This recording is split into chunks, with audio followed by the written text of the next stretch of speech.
बल्लिग सलामी रौदतन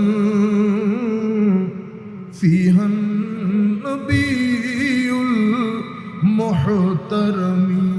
আমি সকলের প্রতি অনুরোধ করব, চোখ বন্ধ করে মনে করবেন আমরা আলী জয়নুল আবেদিনের সাথে আছি। আমাদের সামনে আমাদের মহান হাস্তি হুজুর গৌসে মাইজ ভান্ডারী আছে। উনি বলছেন, ইন্নিল তায়ারি হাসাবা, হে সকালের হাওয়া, তোর যদি মদিনায় যাওয়া নসিব হয় তো মদিনার হাস্তিকে আমার পক্ষ থেকে সালাম পৌঁছিয়ে দিস। বাল্লিগ সালামি রৌদাতান।